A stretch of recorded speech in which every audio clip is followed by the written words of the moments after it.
नमस्कार दोस्तों। कक्षा 10 साइंस के चौथे अध्याय के प्रश्नों की बातचीत चल रही थी। देखिए अगला प्रश्न है प्रश्न संख्या 26। निम्न सूत्र वाले यौगिक किस सजातीय श्रेणी के हैं?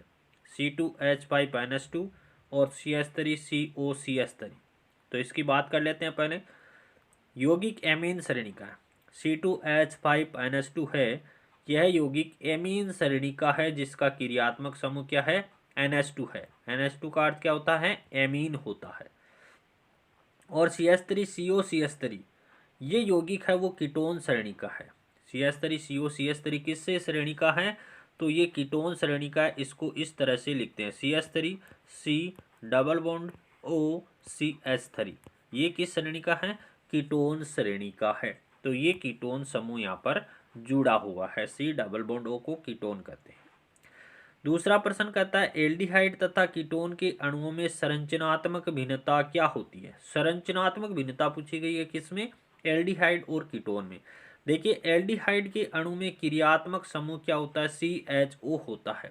CHO किस में होता है? एल्डिहाइड में होता है। और जुड़ा किस रूप में रहता है? देखिए CH डबल बॉन्ड O इस रूप में जुड़ा होता है। ये इस प्रकार से जुड़ा होता है।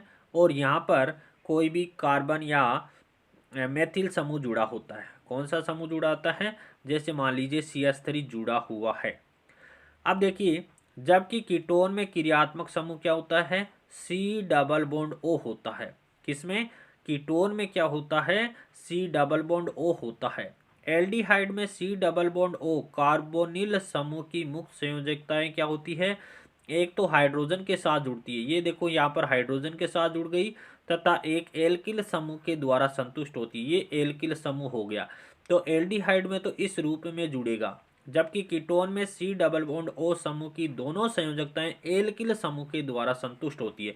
देखिए यहाँ पर भी एल्किल समूह और यहाँ पर भी एल्किल समूह जुड़ा हुआ है और बीच में आ गया कीटोन समूह। तो इस प्रकार से संरचनाएं हो जाएगी वो कीटोन की हो जाएगी। और ये जो संरचना होगी इसमें क्या होगा? अंतर क्या है? देखिए कीटोन में दोनों तरफ एल्किल समूह जुड़े होंगे।